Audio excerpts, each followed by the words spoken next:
My name is Jamaal Solomon, along with my co-host Adrienne, and today you are attending the Government Means Business Workshop series. This is actually workshop number 3. And please don't be intimidated by the Government Means Business. You don't need to want to work with the government, stuff like that, but there's different things that you should be able to know and able to work with the government. And that's what we're doing. And today I feel like is my most favorite topic is access to network. Even if you say, you know what, I just want to get government contracts. What I learned in my period of time of trying to get a contract is all about who you know, right? Your network is like your net worth. You know, I know I sound like one of those social media TikTok people, but it's really the truth, right? So what we're doing today, guys, it's not going to be about how to get the government contract. We already kind of did that, the applications, the access to the funds. Today is about how to effectively network, right? So we have some master networkers. They all humble, so do know I have instructed them to keep the bio short, but they are involved in so many things. They are super impressive, super connected, super everything. You know, they're just like superheroes, right?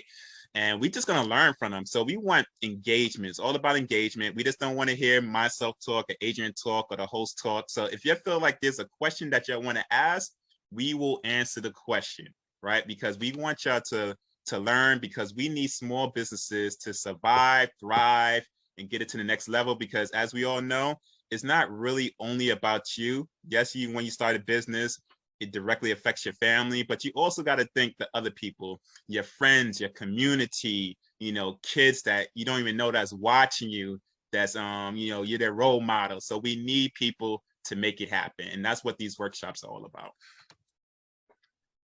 All right. I'm Jamaal Solomon. I'm the voice. Thank you. Come on, Jamaal, you got to give him a little bit more than that. Oh, you know, I was born in 1980. You know, when my mother saw me, she said, oh, you're going to be great. And that's what happened. Now, but seriously, guys, I'm a tax accountant. Both my parents are educators, and I just honestly love to help people.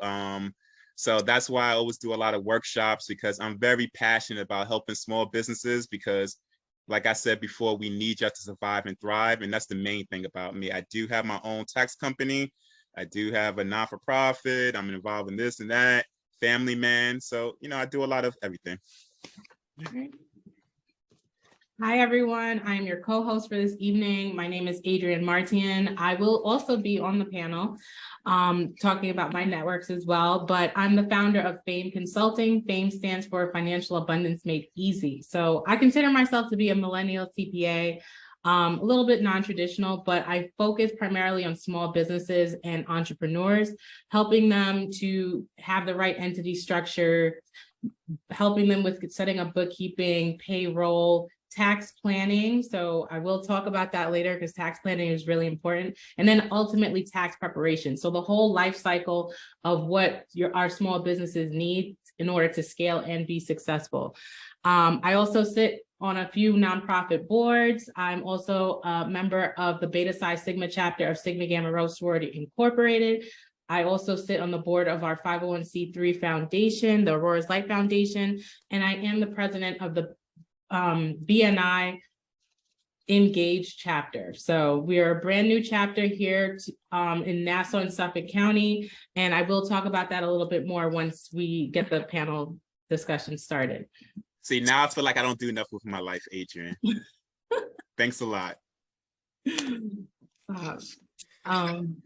So next I'll turn it over to Carl. Carl, if you'd like to speak a little bit about yourself and your background. Thanks, Adrienne. Good evening, everyone. I'm Carl Forbes Jr., founder and principal of Carl Forbes Jr. Law Firm. It's a boutique New York law firm focused on real estate and trust and estates.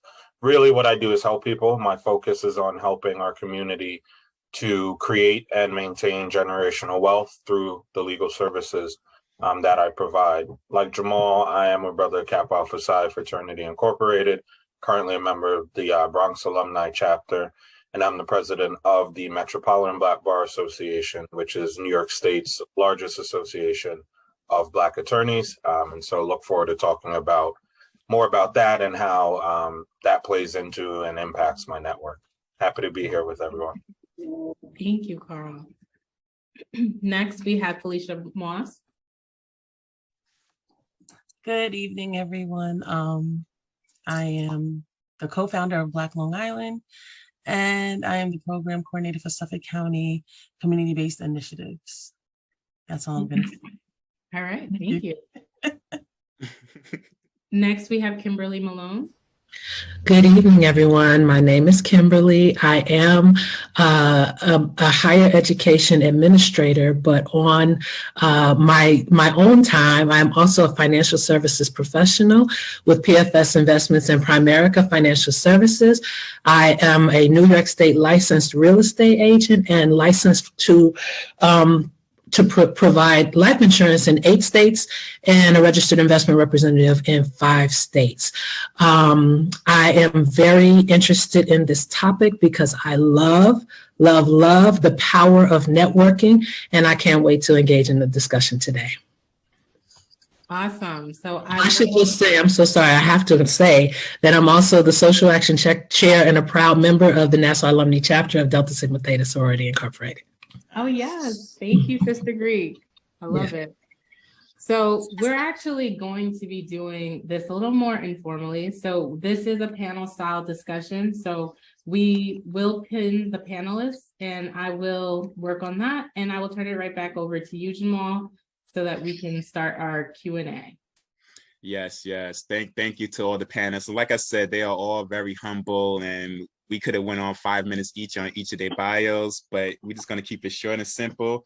So like I said in the prior, guys, listen, it's all about who you know. And, I've been in many situations that you're going against people, but since someone just kind of know that you're cool with them, then you got it. It doesn't matter if you're taller, shorter, smarter, sometimes that happens. And I think sometimes in our communities, we kind of, disrespect that aspect. So I want to ask the panelists, each one of them, just give us an example of how being active within an organization kind of helped you professionally. It could be professionally or business-wise.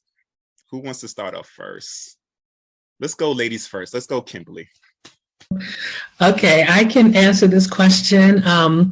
So I mentioned that I'm a member of Nassau Alumni Chapter, Delta Sigma Theta, and I was the inaugural chair of our Economic Development Committee based on the fact that I had a lot of financial services experience that I was able to bring to the table. Well, as part of the Economic Development Committee, I started doing quite a bit of networking to implement our inaugural small business crawl here in Nassau County, where we every Saturday after Thanksgiving, we visit businesses all across Nassau County to bring revenue to those businesses. And oftentimes it is actually the largest sales day for each of these businesses. And the very first time that I did that, I actually got a lot of my leads from Black Long Island over there with Felicia Moss. And so it was a wonderful thing, but it led to many other things. So after having been the economic development chair for my sorority, it became someone within the Baldwin community nominated me for being the economic development chair for the Baldwin Civic Association. And I became the economic chair for both organizations at the same time. And my role in the Baldwin Civic Association allowed me to network with business owners, with politicians, with lots of other individuals within the community. And I eventually became the vice president of that organization, which I am right now. But I should also say that all of the experience that I got doing these things, which are things that I did because I love, they're not part of my job, they were volunteer activities, did help me as I interviewed for roles with different organizations. I actually, some of you may be aware of A Better Chance, which is an organization that supports students that are going into college and going into corporate America. Well, I was referred through a networking contact to the recruiting firm that was interviewing for their last president and CEO. And I actually made it to the final round of that. I'm sorry I didn't make it, but at the same time, it was a great opportunity, and it just really speaks to the power of networking. I hope that answers your question, Jamaal.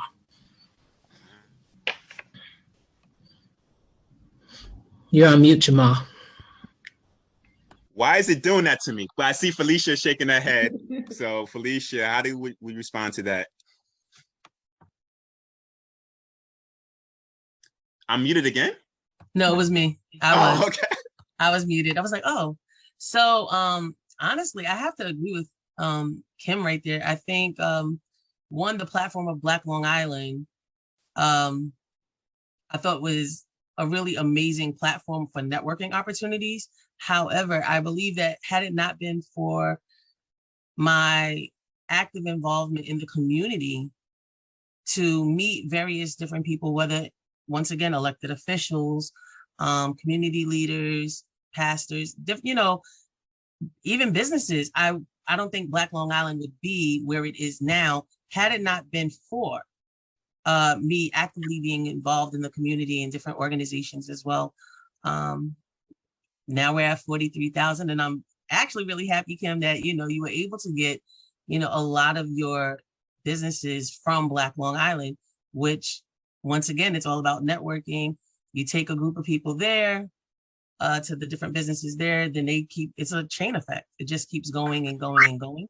And I think that's what's important, as long as we keep extending that opportunity to others and inviting everyone to, come along, whether it's for a crawl or just a social meetup. Even right now, we're networking, and, there's power in networking everywhere, from employment to even personal resources. So. And Felicia is being very modest, because when I joined Black Long Island, I don't even think it was 5,000 yet. I think it was still around 500.